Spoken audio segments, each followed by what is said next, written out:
Até quando, Senhor? A crise do profeta Abacuque. Tema da nossa mensagem é à luz do capítulo 1 do profeta Abacuque. Diz assim a viva e eficaz palavra de Deus. Sentença revelada ao profeta Abacuque. Até quando, Senhor? Clamarei eu e tu não me escutarás. Gritar-te-ei, violência, e não salvarás? Porque mostras a iniquidade e me fazes ver a opressão. Pois a destruição e a violência estão diante de mim. Há contendas e o litígio se suscita. Por esta causa a lei se afrouxa e a justiça nunca se manifesta, porque o perverso cerca o justo, a justiça é torcida. Vede entre as nações, olhai, maravilhai-vos e desvanecei, porque realiza em vossos dias obra tal, que vós não crereis quando vos for contada. Pois eis que suscita os caldeus, nação amarga e impetuosa, que marcham pela largura da terra, para apoderar-se de moradas que não são suas. Eles são pavorosos e terríveis, e criam eles mesmos o seu direito e a sua dignidade. Seus cavalos são mais ligeiros do que os leopardos, mais ferozes do que os lobos ao anoitecer, são os seus cavaleiros, que se espalham por toda parte. Sim, os seus cavaleiros chegam de longe, voam como uma águia, que se precipita a devorar. Eles todos vêm para fazer violência, o seu rosto suspira por seguir avante. Eles reúnem os cativos como areia. Eles escarnecem dos reis, os príncipes são objetos do seu riso. Riem-se de todas as fortalezas, porque amontoando terra as tomam. Então passam como passa o vento, e seguem, fazem-se culpados este cujo poder é o seu Deus. Não és tu, desde a eternidade, ó Senhor, meu Deus, o meu santo? Não morreremos. Ó Senhor, para executar juízo puseste aquele povo, tu, ó rocha, o fundaste para servir de disciplina. Tu és tão puro de olhos, que não podes ver o mal, e a opressão não podes contemplar. Por que, pois, toleras os que procedem perfidamente e te calas quando o perverso devora aquele que é mais justo do que ele? Por que fazes os homens como os peixes do mar, como os répteis que não têm quem os governe? A todos levanta o inimigo como um anzol, pesca-os de arrastão e os ajunta na sua rede varredora. Por isso, ele se alegra e se regozija. Por isso, oferece sacrifício à sua rede, queima incenso à sua varredora. Por quê? Por elas enriqueceu a sua porção e tem gordura a sua comida. Acaso continuará por isso esvaziando a sua rede e matando sem piedade os povos? Por-me-ei na minha torre de vigia. Colocar-me-ei sobre a fortaleza e vigiarei, para ver o que Deus me dirá e que resposta eu terei à minha queixa. Deus nos abençoe.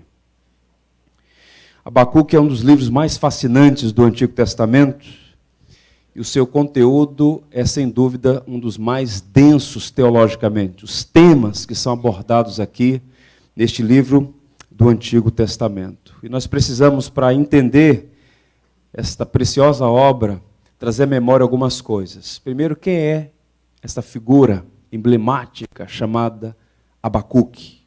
Nós sabemos muito pouco sobre ele. Na verdade, o nome dele só aparece 2 vezes na Bíblia.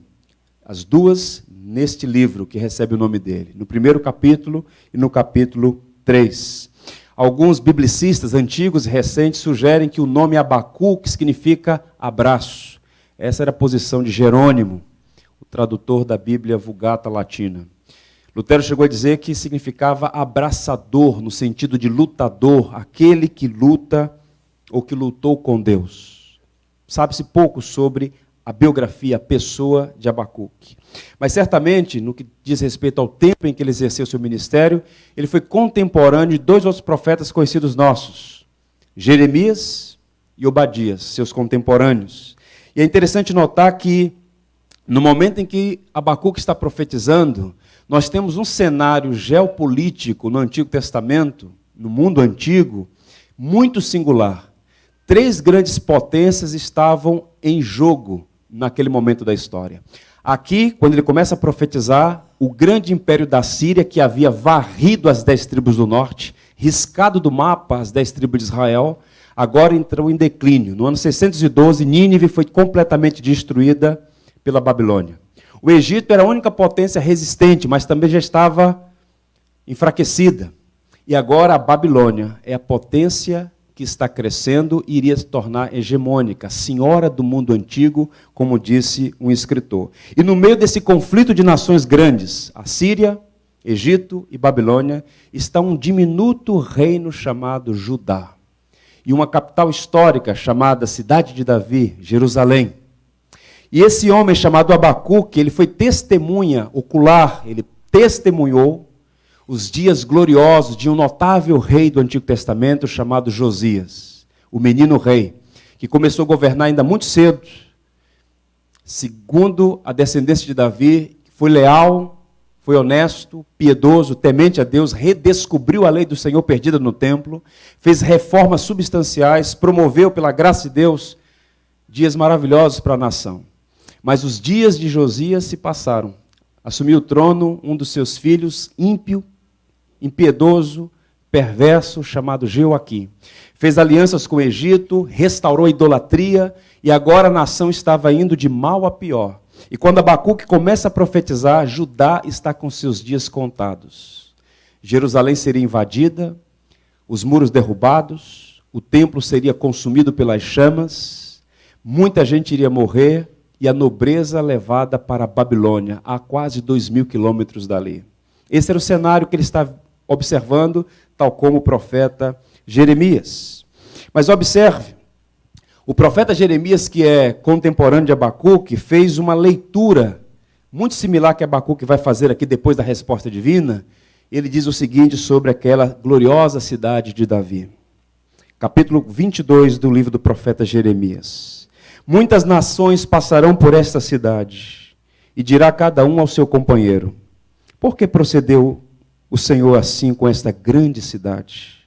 Então lhes responderá: porque deixaram a aliança do Senhor, seu Deus, e adoraram outros deuses e os serviram.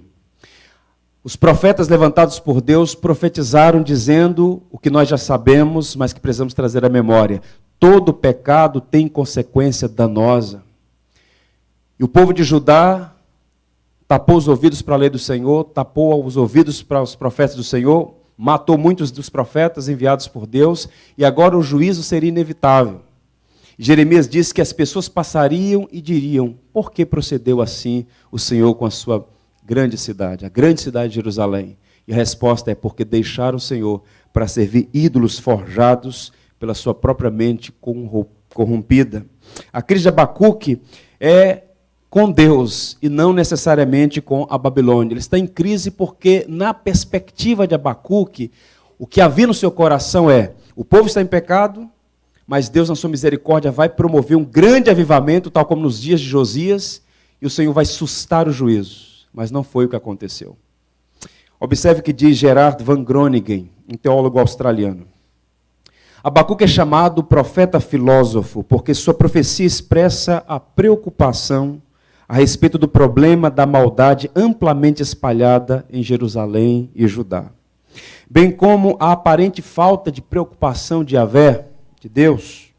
Quando, porém, ele é informado do plano de Deus de usar os babilônios, mais ímpios ainda, como a vara de julgamento para Judá, seus problemas se intensificam. Abacuque esperava que Deus promovesse arrependimento, quebrantasse o coração daquele povo duro. Mas o Senhor disse: essa geração não vai experimentar avivamento, essa geração vai experimentar juízo. Deus não tinha como intenção destruir o seu povo, porque havia uma aliança com Abraão. Israel não foi completamente destruído, o remanescente fiel foi preservado. Mas certamente Abacuque não esperava ouvir o que ouviu da parte de Deus. Ele está em crise. Saber que Deus iria usar uma gente pagã e ímpia como os babilônios para disciplinar o povo da aliança. Eu queria sua atenção para pensar em alguns temas profundos nesse livro e observar como há paralelos interessantes com a atual conjuntura na qual estamos todos inseridos. Quais são essas verdades? Primeira delas: o mundo real é um mundo caído, a radiografia de uma sociedade decadente. Quando Abacuque começa a sua queixa, essa queixa vem acompanhada de uma radiografia, de um diagnóstico muito preciso. Abacuque começa a sua queixa inicial e, basicamente, ela diz respeito ao seguinte: por que o Senhor está em silêncio? Por que o Senhor está inerte? Olha como anda o povo. Olha como está procedendo os teus filhos. A nação estava na contramão da vontade de Deus, de costas para o Senhor, vivendo como pagãos na descarada idolatria, numa flagrante idolatria. E Abacuque espera então que Deus venha e faça uma intervenção. E ele clama. E quando ele vai apresentar sua queixa a Deus, essa queixa vem acompanhada de um diagnóstico. Como é que Abacuque viu o povo de Deus naqueles dias? E se você observar, o diagnóstico que Abacuque faz é muito similar, não apenas ao mundo paganizado, mas muitas vezes, para nossa profunda tristeza, a realidade da igreja cristã. Vejamos então os versos 2 a 4 do texto que nós lemos. Até quando, Senhor, clamarei eu e tu não me escutarás? Gritar-te-ei violência e não salvarás? Porque me mostras a iniquidade, me fazes ver a opressão? Pois a destruição e a violência estão diante de mim, a contendas e litígio se suscita. Por esta causa a lei se afrouxa e a justiça nunca se manifesta, porque o perverso cerca o justo e a justiça é torcida. Primeira coisa que a gente observa aqui nesses versos é uma sociedade saturada de violência. O verso 2 vai deixar claramente isso: gritar-te-ei violência. Essa palavra aqui, do hebraico, ramais, significa violência de múltiplas formas. A sociedade judá naqueles dias era uma sociedade onde a violência estava generalizada, nos palácios, nas ruas, nos tribunais, nos mercados, em todo o segmento da sociedade havia violência. Absurda violência. Era uma sociedade que desconhecia o que era viver em paz, em conflitos permanentes. Curioso notar que o Brasil é conhecido hoje como um dos países mais violentos do mundo. A sociedade brasileira, ela é violenta. A culpa é do povo brasileiro, uma nação de 60 mil homicídios por ano. Por nada se perde a vida nesse país. Estamos debaixo de um período, de um tempo trevoso, de terrível violência. E qual o problema? Nós nos acomodamos, nós nos aculturamos a essa realidade de tanta violência. E o profeta está gritando: Senhor, eu estou gritando violência, e parece que o Senhor não faz nada. Muita violência. Recentemente no Rio Grande do Norte, até pouco tempo atrás, conhecido como um dos estados mais tranquilos, Natal, uma capital belíssima, tranquila. Violência por todo lado, que coisa terrível. Os quartéis do narcotráfico, a corrupção nas autoridades de segurança, violência por toda parte. O Hernandes diz uma coisa interessante sobre esses dias do profeta Abacuque.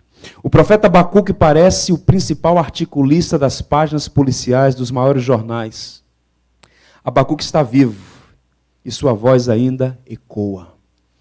Ele está fazendo um retrato 3x4 de Israel, de Judá, de Jerusalém, que pode ser também um retrato do Brasil. A mensagem de Abacuque, portanto, é muito atual.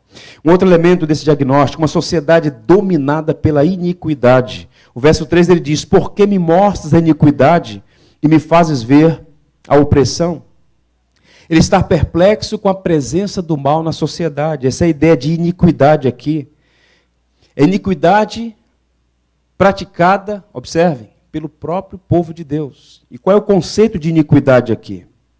Iniquidade é o mal em cada esfera, em cada ação, em cada atitude, iníquo, mal, malignidade. Abacuque olha para a sua nação e vê o pecado prevalecendo. Ele sabe que a desobediência e rebeldia custaria alto ao povo de Deus.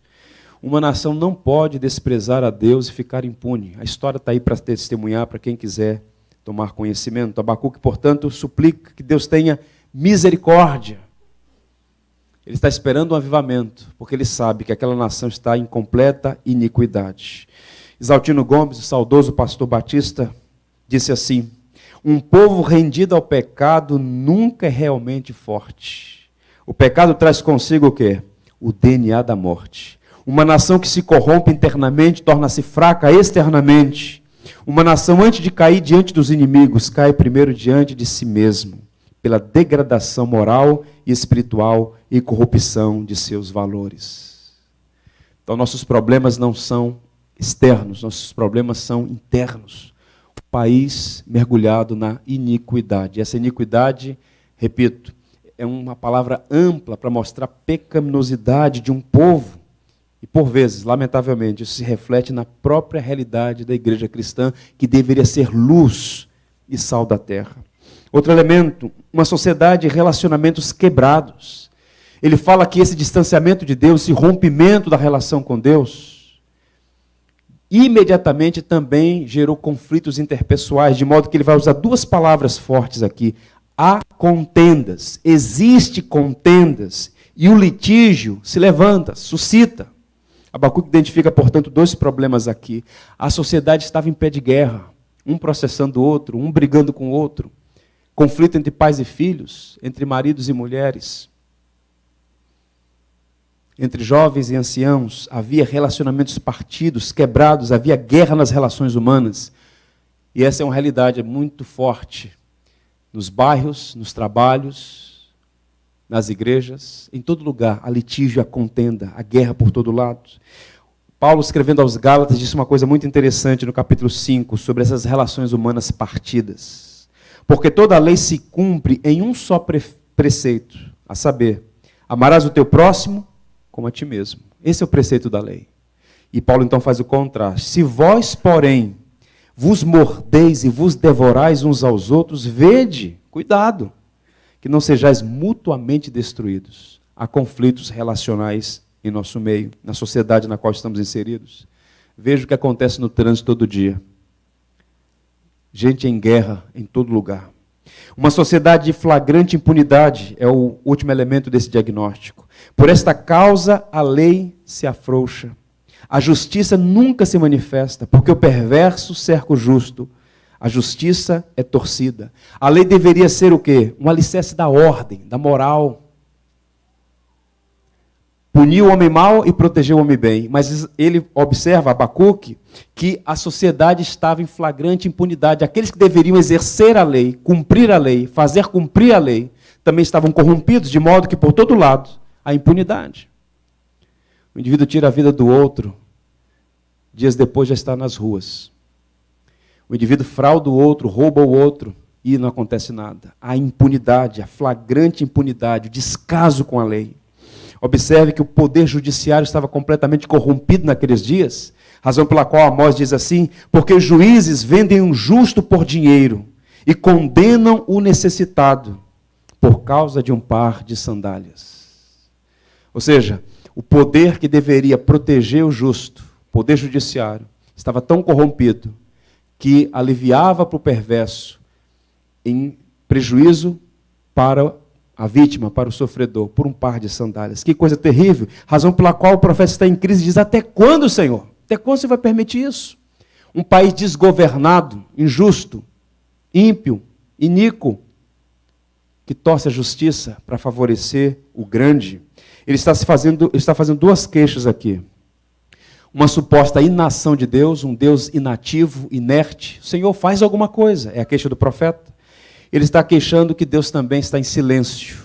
Por que não fala, Senhor? Um Deus aparentemente mudo diante do caos. Observe que a oração de Abacuque em nenhum momento é uma oração que sugere ser desaforo, ou colocar Deus contra a parede, ou blasfemar contra Deus. Ele está desabafando, abrindo o coração, e há uma diferença muito sutil, mas real, entre murmuração e desabafo.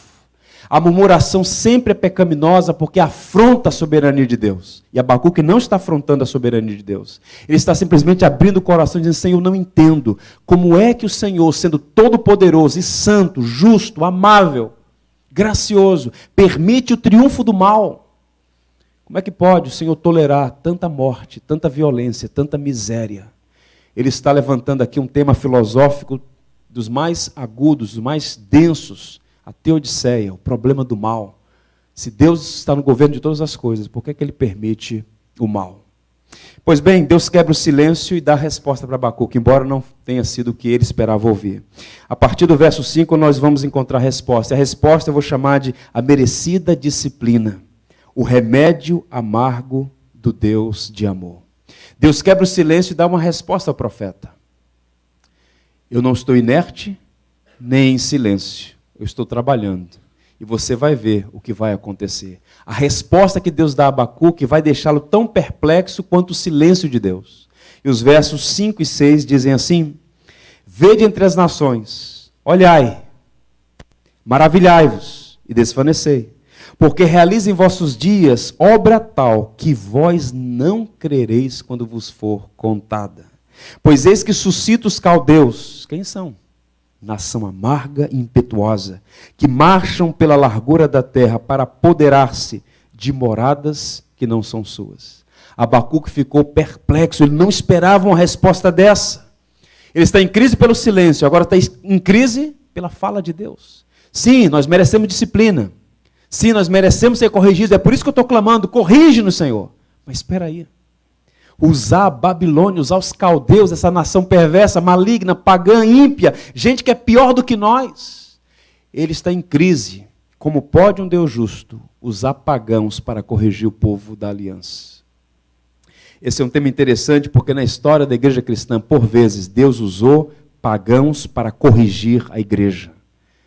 Nós oramos pelos irmãos perseguidos, nós oramos pela igreja que sofre em áreas inóspitas do mundo, quer seja por regimes totalitários comunistas, quer sejam por regimes totalitários islâmicos. Há muitos irmãos sofrendo falta de liberdade, restrições das mais variadas, tortura, prisão, morte. Mas muitas vezes, Deus usa o inimaginável para purificar a sua igreja, tal como usou o Império Romano. Razão pela qual Tertuliano disse que o sangue da igreja, o sangue dos mártires, é a semente da igreja. Observe que o silêncio de Deus era o prelúdio do juízo. Ele estava trabalhando. É o Deus da providência, é o Senhor da história. E o profeta achou que Deus estava inativo, mas com a resposta de Deus ele fica perplexo. Não, ele não estava inativo. Ele estava trabalhando e, para escândalo do profeta, levantando a Babilônia para cumprir os seus propósitos. Um comentarista bíblico disse assim: o silêncio de Deus nos negócios do mundo, ou melhor, nos negócios humanos, tanto ontem como hoje, tem sido difícil de aceitar. Mas isso não quer dizer que não haja uma resposta e que a sabedoria divina é incapaz de lidar com a situação. Tudo está sob o seu olhar e todas as coisas estão debaixo do controle de suas poderosas mãos. Um dos propósitos que Mao Tse-tung estabeleceu e tornou público foi riscar a igreja cristã na China no mapa. Nós estamos falando de 45 milhões de mortes na China, de 49 para cá. Recentemente, o missiólogo apontou, e as várias agências do mundo estão afirmando, que o cristianismo nas próximas décadas será muitíssimo forte na China. A China tem hoje, irmãos, um número expressivo de cristãos como nunca em toda a sua história. Quem poderia dizer que toda aquela perseguição maligna e terrível estava cumprindo um propósito disciplinar e que no futuro promoveria a glória de Cristo e o bem da sua igreja?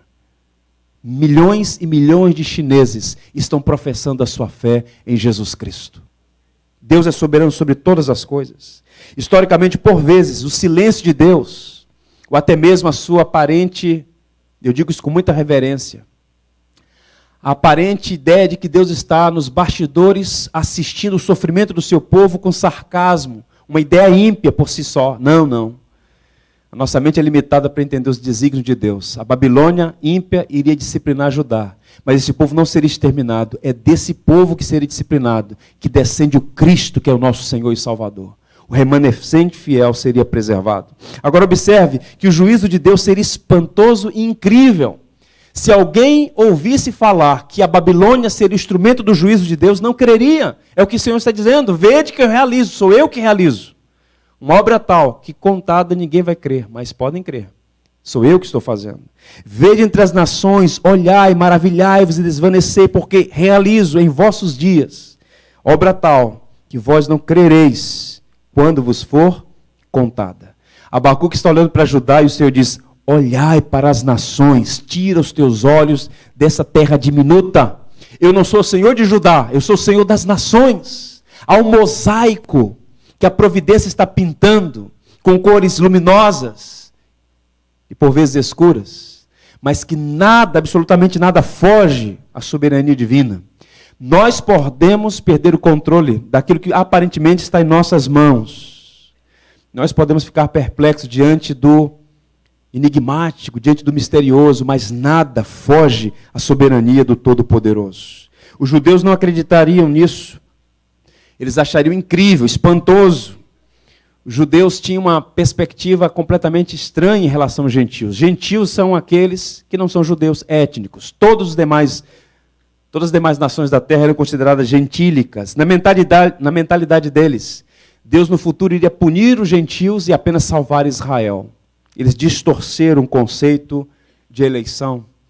Era uma eleição com um propósito maior, de salvar gente de todos os povos do mundo. Razão pela qual havia uma crença estabelecida em Judá, de que o Senhor jamais puniria a cidade de Jerusalém e o seu povo, como o profeta agora está anunciando que iria acontecer. Observe que diz Lamentações, qual era a mentalidade deles. Não creram os reis da terra, nem todos os moradores do mundo, que entrasse o adversário e o inimigo pelas portas de Jerusalém?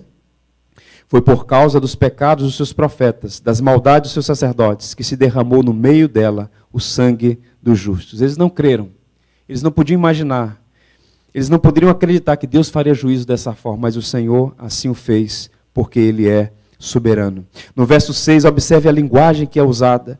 Pois eis que suscita os caldeus. E a descrição é terrível. Todo o capítulo, em particular os versos 5 a 11, descrevem a malignidade, a violência, a opressão, a tirania da Babilônia.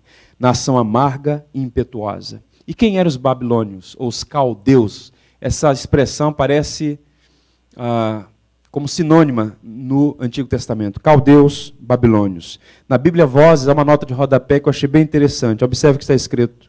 Os caldeus são os babilônios.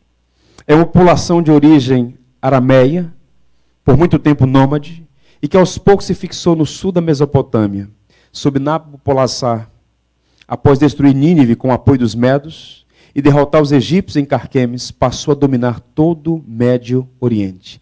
Esta nação foi tão impetuosa, tão má, que no livro de Apocalipse, Babilônia não é uma região geográfica. Babilônia é um símbolo do mal. Tanto é que no triunfo do Cordeiro, o grito de adoração é: caiu, caiu a grande Babilônia.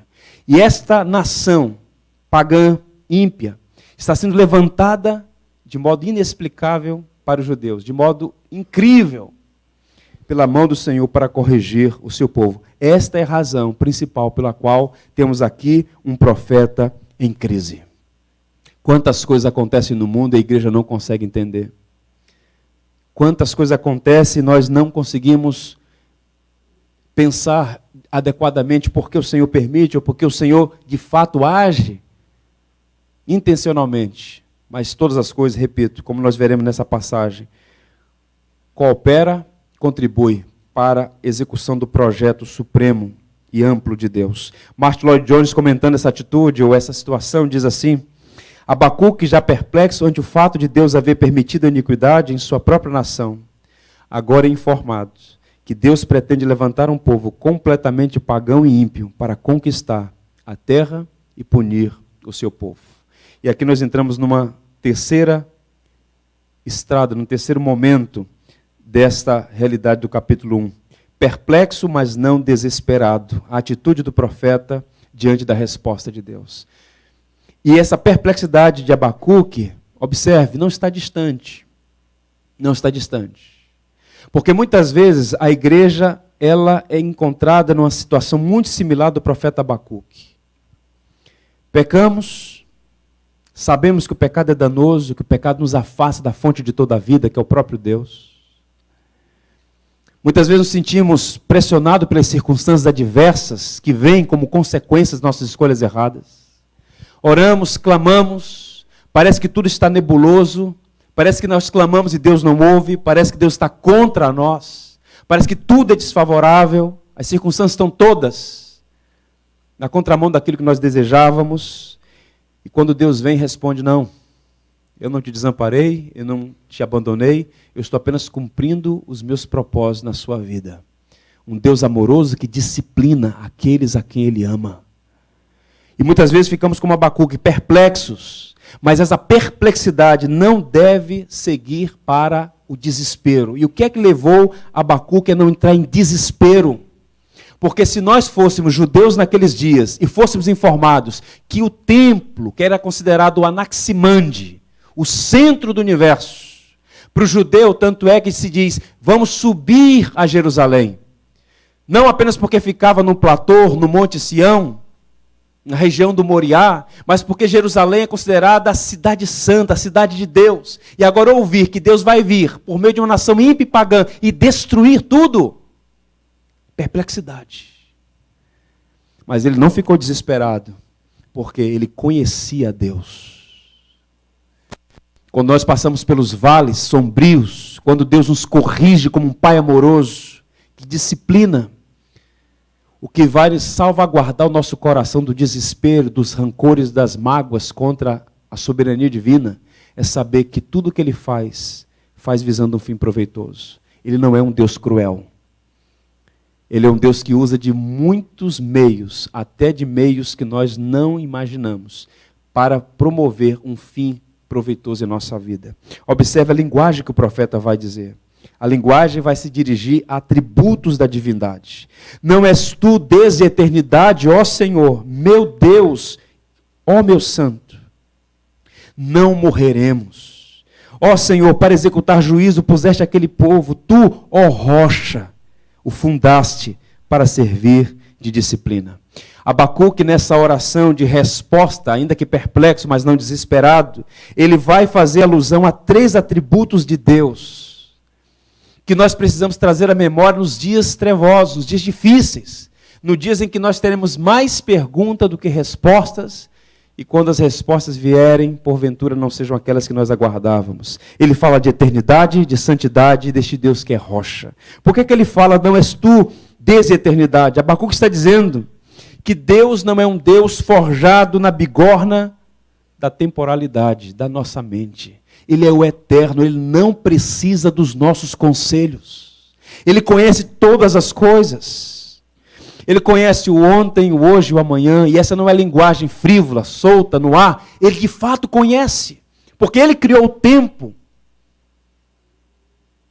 Tudo está debaixo do governo soberano desse Deus soberano, que é Senhor da história.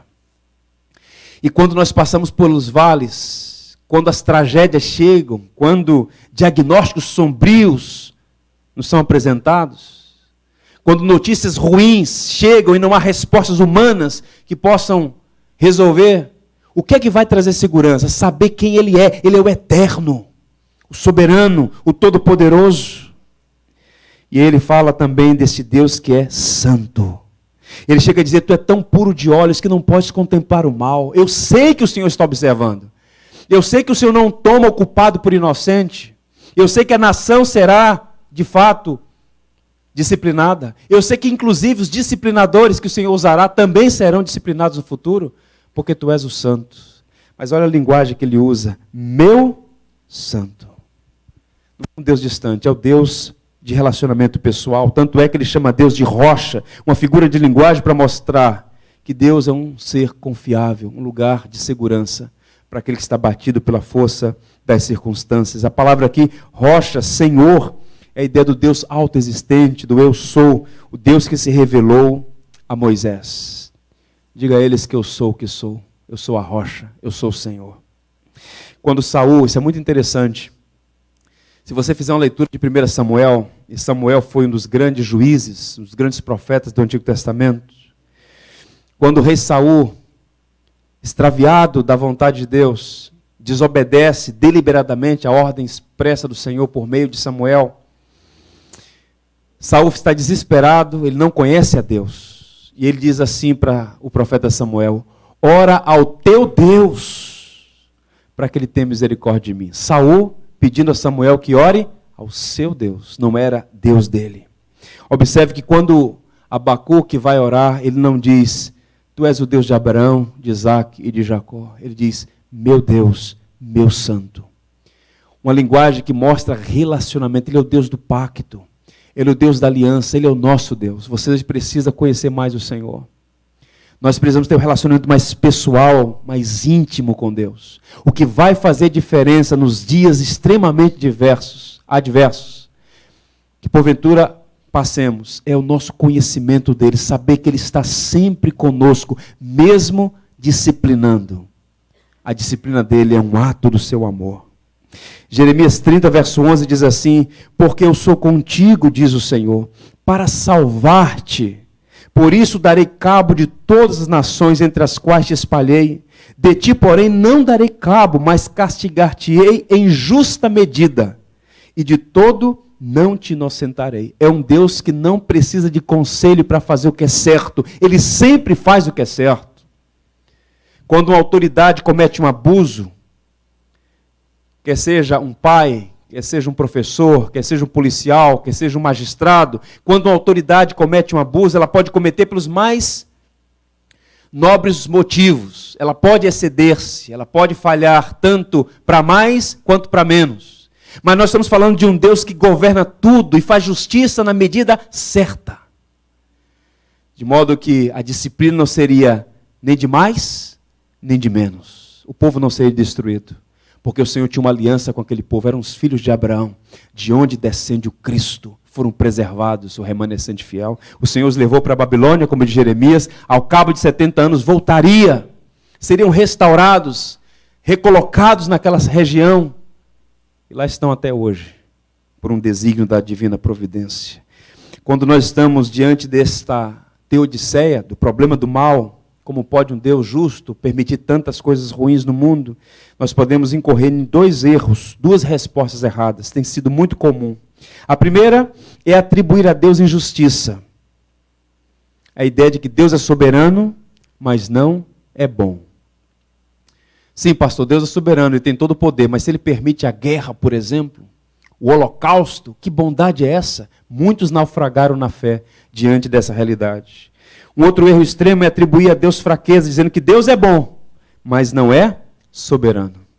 O que houve de teólogos, inclusive brasileiros, dizendo que Deus não sabia das tsunamis, Deus foi pego de surpresa. Ele é muito bom, mas não tem todo o controle, não tem todo o poder. A ideia de proteger Deus de uma suposta injustiça o torna um Deus diminuto, fraco, que é bom, mas não tem poder para controlar nada. Essa é uma mentalidade estranha. Deixa eu te dizer uma coisa, os atributos de Deus são todos em harmonia. Ele é soberano, todo-poderoso, rege todo o universo, das coisas grandes às pequenas, e ao mesmo tempo, ele é bom, ele é gracioso, ele é amável. E quando nós fomos tentados a duvidar do amor, da bondade, da misericórdia dele, pensemos na cruz de Jesus Cristo. Pensemos no madeiro, pensemos no sofrimento, no cálice da ira de Deus que Cristo bebeu em nosso lugar. Razão pela qual Paulo diz, Deus prova o seu amor para conosco em que Cristo morreu por nós, sendo nós ainda pecadores. Ele te ama, meu irmão. Ele te ama. Mesmo quando você está naquele vale e pergunta, onde está o Senhor? Ele está ali, mesmo quando nós não enxergamos. E até a sua mais dura e misteriosa disciplina é uma prova do seu amor. Razão pela qual o autor de Hebreus diz que se nós não aceitamos a disciplina, é porque nós não somos filhos de fato. Porque o pai que ama disciplina os seus filhos. Heber Campos Júnior, em um de seus livros, diz assim, sobre o perigo dessas duas respostas erradas. Um Deus que não é bom, não é padrão moral para ninguém. Um Deus que não é onipotente, não é digno de confiança, pois não há nada que ele possa fazer. Abacuque não se satisfaria com essas respostas, pois ele cria que Deus é Deus desde a eternidade, que sua imutabilidade é chamada de rocha, e que o santo Deus não tem um lado negro moral. Abrir mão de algum atributo de Deus tira a esperança do crente nesse Deus.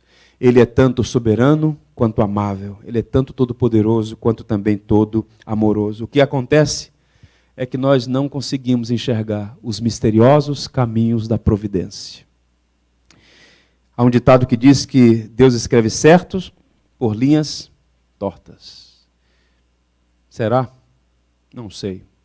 Talvez Deus escreva sempre certo por linhas certas. O problema é que a gente enxerga torto. Atribuirei todas as supostas fraquezas de Deus à minha ignorância, disse um teólogo cristão.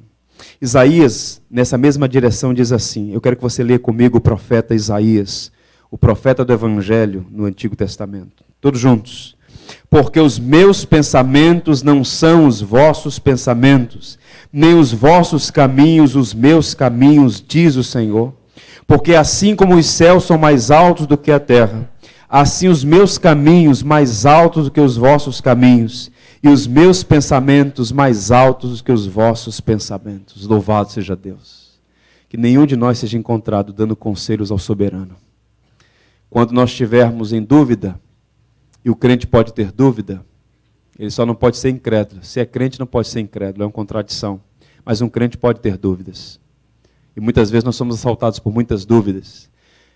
Que tenhamos cuidado para não blasfemar contra os céus. Façamos como Agostinho, façamos como Abacuque, façamos como Jeremias, colocar a mão na boca e ficar em silêncio, aguardando a resposta que vem do Senhor. Como enfrentar a crise de fé? É a pergunta, diante dos mistérios da providência. E aí eu encerro lendo o verso 1 do capítulo 2. Olha a atitude do profeta. Por-me-ei na minha torre de vigia, colocar-me-ei sobre a fortaleza, e vigiarei para ver o que Deus me dirá e que resposta eu terei à minha queixa.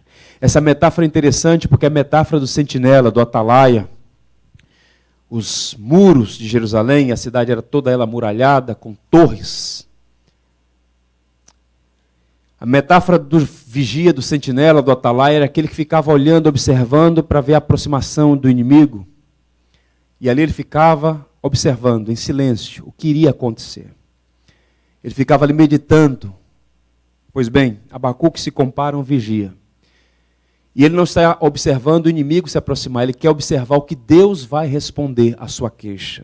E é interessante porque muitos vão dizer que ele não estava nessa torre fisicamente. A torre aqui é um símbolo, uma metáfora para dizer que ele estava pensando e orando.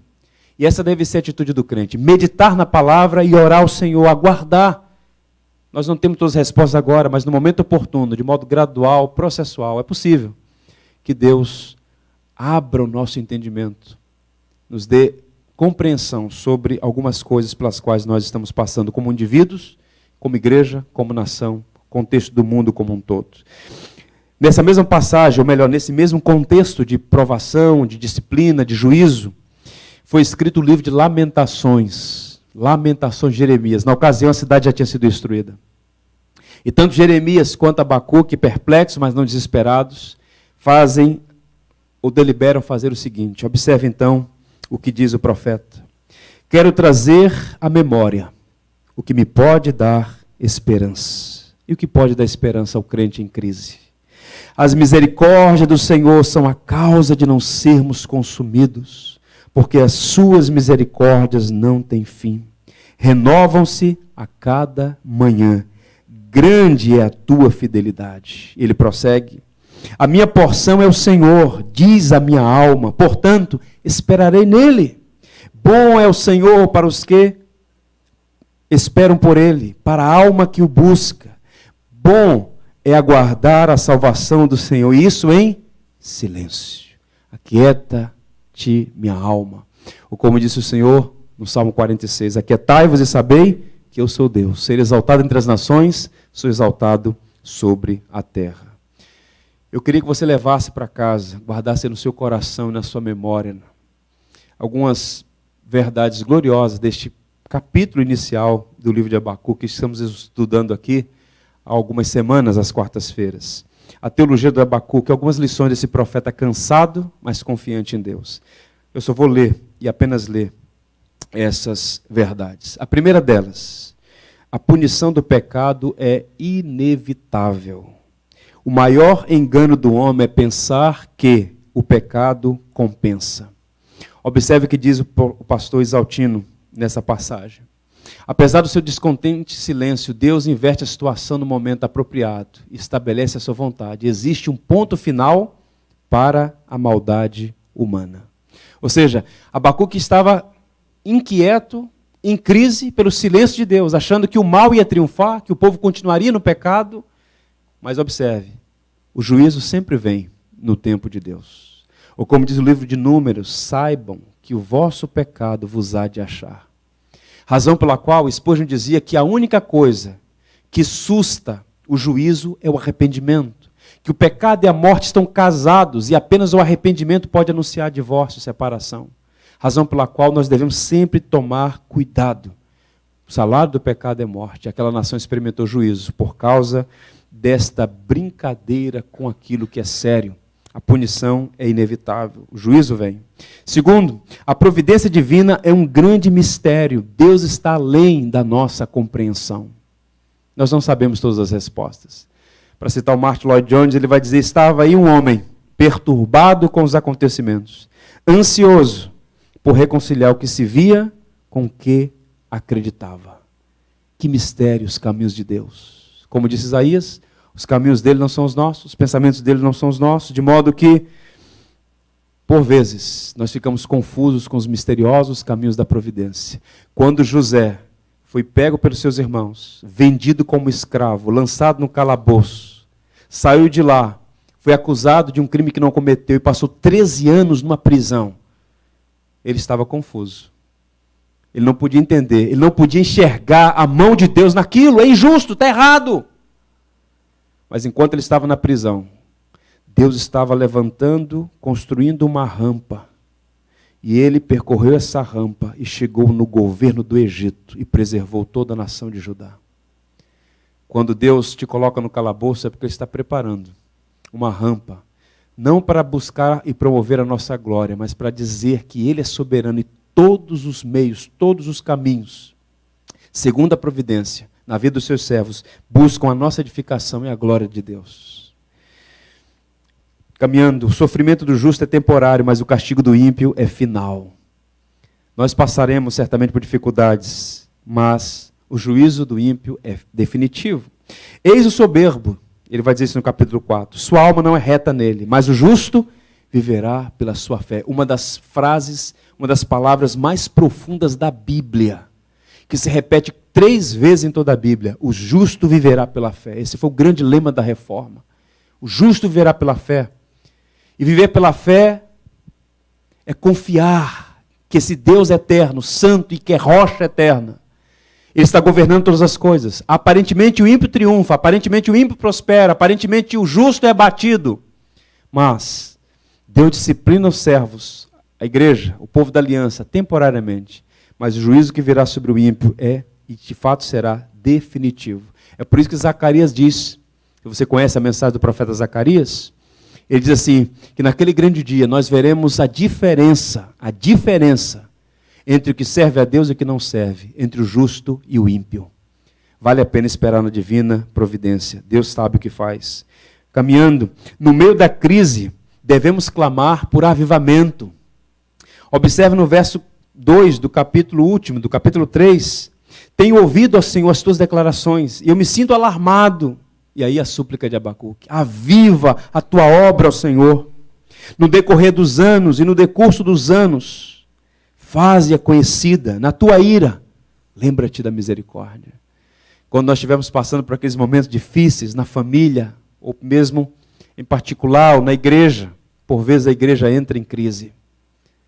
Clamemos, Senhor, aviva a tua obra no decurso dos anos. Ele quem cuida da igreja, Ele quem cuida do seu povo, Ele quem cuida da nossa família, Ele cuida de nós. E a melhor oração que alguém pode fazer nos dias de vales de ossos secos é clamar por vida. Aviva a tua obra, ó Senhor. Foi o que Abacuque pediu, e no futuro o Senhor faria isso. Converte-nos a ti, Senhor, e seremos convertidos. Renova os nossos dias como os de antigamente. Vamos ler juntos? Converte-nos a ti, ó Senhor, e seremos convertidos. Renova os nossos dias como os de antigamente. Essa deve ser nossa oração. Converte-nos a ti, Senhor. E por fim, a última aplicação. Guarda isso com cuidado. Mesmo em um mundo em colapso, podemos nos alegrar em Deus.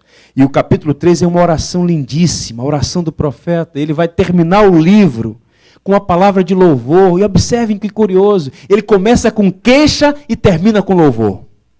Ele começa com dúvidas e termina com certezas. Por quê? Porque no meio da crise Deus se revelou e mostrou a sua graça, a sua glória, o seu domínio sobre todas as coisas. E Abacuque então diz: ainda que a figueira não floresça, Senhor, nem haja fruto na vide, o produto da oliveira minta, e os campos não produzam mantimento, as ovelhas sejam arrebatadas do aprisco, e nos currais não haja gado, ainda que tudo se vá, todavia, eu me alegro no Senhor, exulto no Deus da minha salvação. A fé dele não estava mais vinculada a um prédio, a um templo, a um povo, a uma circunstância, a uma nação ou outra. A alegria desse homem agora está no Senhor, no Deus da sua salvação, porque ele sabe que a destruição daquele templo não representava a destruição do projeto de Deus. Ele sabia que a ascensão da Babilônia não significava o triunfo do mal. Como disse o profeta Daniel: eu, o Senhor, levanto reinos e abato reinos. Eu estabeleço reis e destituo reis. Eu sou Senhor. E quando o Rei dos Reis fala, todos os reis da terra calam a boca, porque só há um governador, só há um Senhor.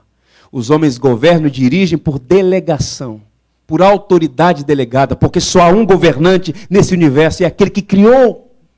E no futuro, como nós cantamos e como a Bíblia diz, os poderosos da terra hão de se curvar e reconhecer que só há um Senhor, e ele se chama Jesus Cristo, Senhor da igreja, aquele que tem a sua vida, meu irmão, na palma das mãos dele.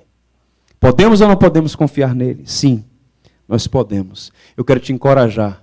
Abacuque saiu da crise porque ele conheceu mais intimamente o seu Deus e pôde descansar e se alegrar no Senhor. Eu encerro lendo Richard Baxter, numa poesia belíssima, o puritano de Kidderminster. Não haveria o arco-íris sem a tempestade, nem o dom das lágrimas sem a dor. Só conseguimos enxergar a majestade dos montes quando estamos no vale. Só enxergamos o brilho das estrelas quando a noite está trevosa. É das profundezas da nossa angústia que nos erguemos para as maiores conquistas da vida. Abacuque pôde enxergar isso. No meio daqueles escombros, ele pôde dizer: ainda que nada disso seja restaurado, a minha alegria está no Senhor, no Deus da minha salvação. Que o Senhor nos abençoe. Em pé, vamos ler Paulo aos Romanos, capítulo 8, verso 28.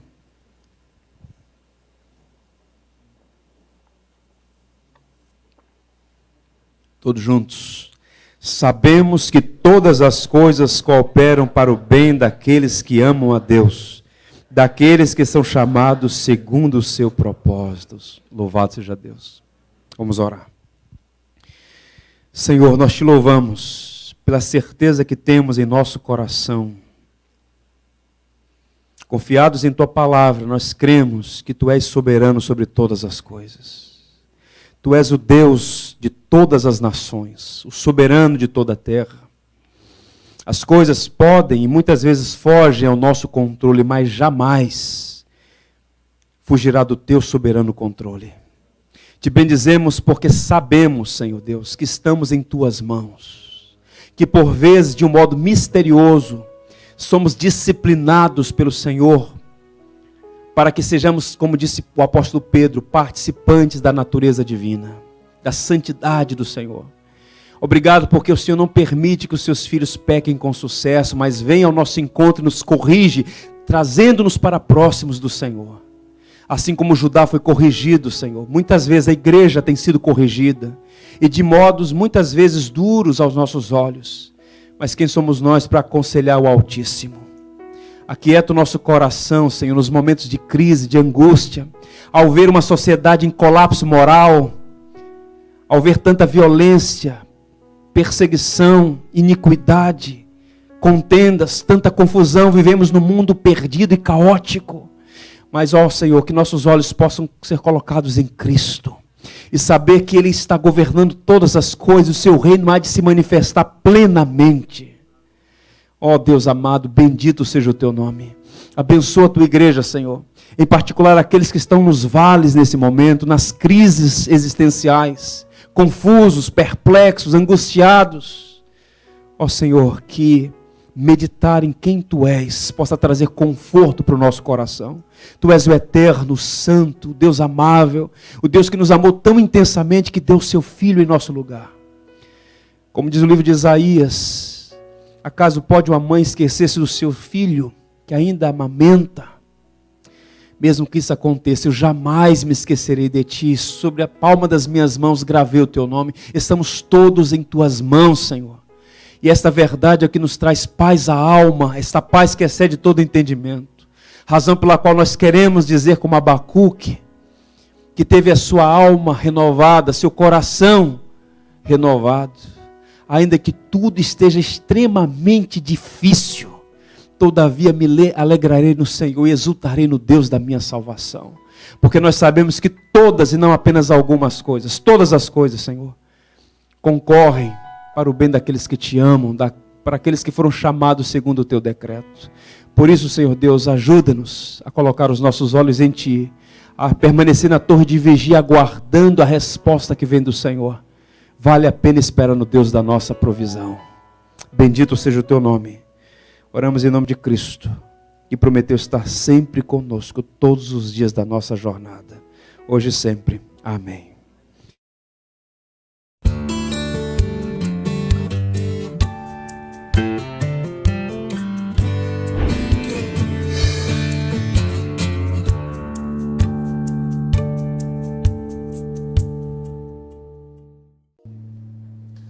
Tu és fiel, Senhor,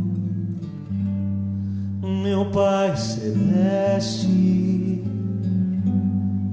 pleno poder aos Teus filhos darás.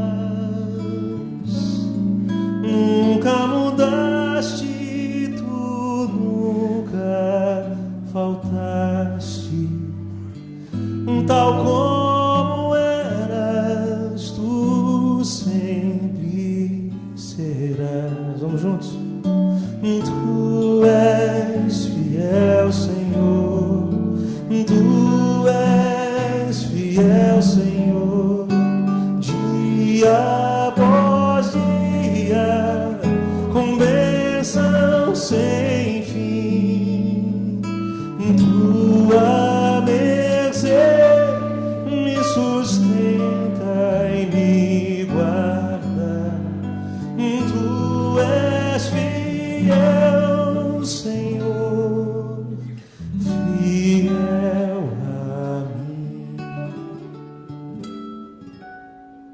Flores e frutos, montanhas e mares, sol